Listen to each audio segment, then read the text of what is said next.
Q. So the draft is still a ways away, but the college football season, guys, it's hard to believe we are nearing the completion of the regular season. Taking a look at Mike Renner's top 10 prospects right there. His big board, his top 100. Just hit today on CBSSports.com. Go check it out. Reuben Bain Jr., edge rusher, sitting at the top, followed by Peter Woods. And then you find our first quarterback, Indiana's Fernando Mendoza, of course, a transfer from Cal, who has taken the world by storm. Let's welcome in Mike Renner. We are still joined by Danny Kannell here. We're going to go through the top quarterback prospects. But before we get into it, Danny, the three of us were talking. Last year during the draft, we were telling teams that needed a quarterback or thinking, just wait till the next year. We're going to have a great quarterback class next year. It hasn't really worked out like that, though. No, it's been wild. Much like there have been some really big surprising letdowns from team standpoints, there's also been some individuals which really have been let down. Drew Aller comes to mind, the quarterback at Penn State, who was supposed to take a big step forward. Well, not only did he not take a step forward, then he gets hurt, and his season's derailed, and Penn State's season derailed.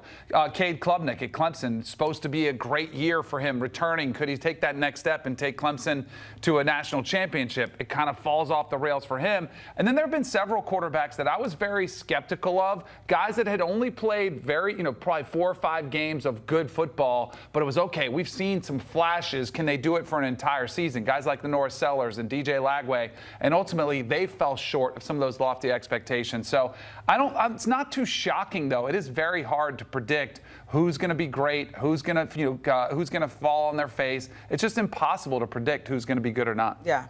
I will say, though, with all that being said, I think it's still a better class. Like, last year was just such a bad class. There were only 2 first-rounders.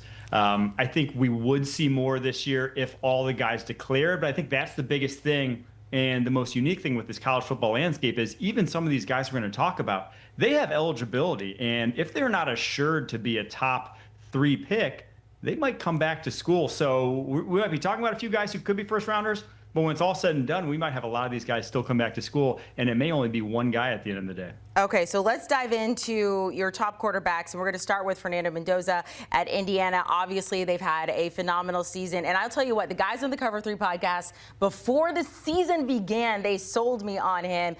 Mike, was this just an easy number 1 for you? It was. I've had him at number 1 overall pick since my preseason mock draft, just because I thought he had the best combination of tools and early NFL translatability. But even I didn't quite see him being this good this year with Indiana. Some of it's been the fact that he has 2 very good wide receivers, could very well have 2 top 100 picks at wide receiver in Elijah Surratt and Omar Cooper. And that's why I would tell him probably go out this year and don't come back to school if you're thinking about it, because you're not going to have those 2 guys next year. But he has just been so accurate with the football, such a good decision maker, and just his ability to make the right play at the right time consistently. It's what you want to see from a guy you're thinking about drafting number 1 overall, because he's not going to separate himself with his tools. He's not this athlete that can create on his own. He's going to have to win from the pocket, but every time he's needed to, he's made that play. But I do think he's adequate as a runner. Like, you're not going to confuse him for Lamar Jackson, but he's got the mobility that's kind of required to play the game. And that's where I thought Indiana was going to get an upgrade, because Curtis Rourke, their quarterback last year, was pretty much strictly a pocket passer. Some of that was due to an injury that he had during the season. But Fernando Mendoza was running around for his life last year at Cal and still was able to complete 68% of his passes, still had a pretty positive touchdown-to-interception ratio, and still showed you flashes of that arm talent that you're seeing now. Probably one of the things that impresses me most is how comfortable he's looked in a short period of time operating in Indiana's system. Like, he has stepped in and you have not missed a beat. There wasn't a slow start. He has been sharp from the get-go. He's accurate. I think it's a very effortless, smooth throwing motion where it doesn't look like it's a lot of wasted motion. I think he's a clear-cut head of this class. Could he be a New York Jet? No, he saved the team. I want him. Have you heard my campaign for the Dolphins? No, I have not. Flop for Fernando.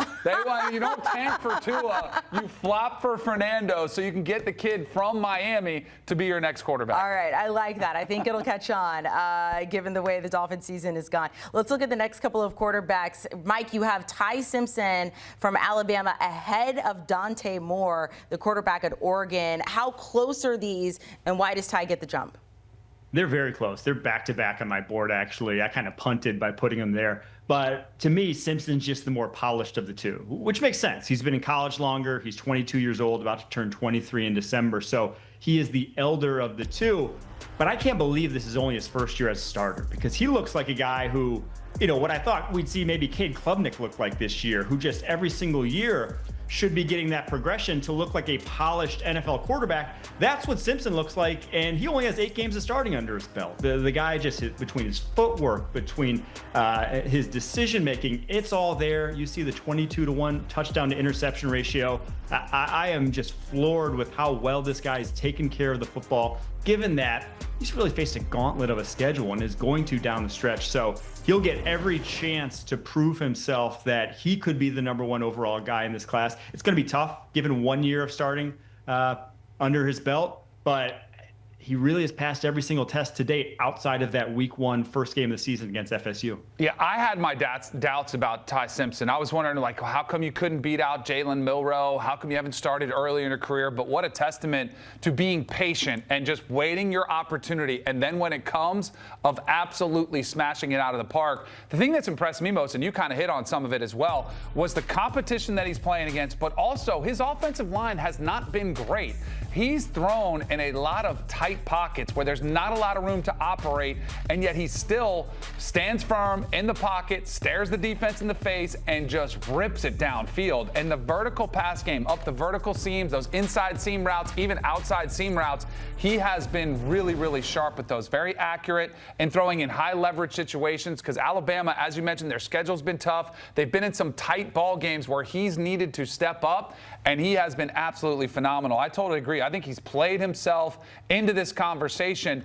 And with Dante Moore on the other side, I think Dante Moore, now we'll find out because their schedule is about to get that much tougher. They have 3 ranked opponents to finish out the season.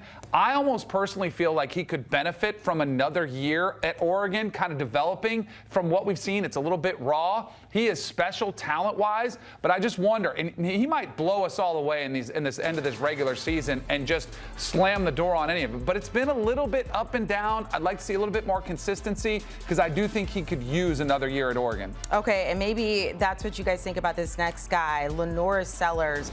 Mike, I went back and I found a mock draft of yours from August 27th. You had Lenora Sellers going 3rd overall to the Jets at the time. Right now, he is not in your top 100 anymore. What has happened to him? And is the suggestion maybe for him to go back for another year?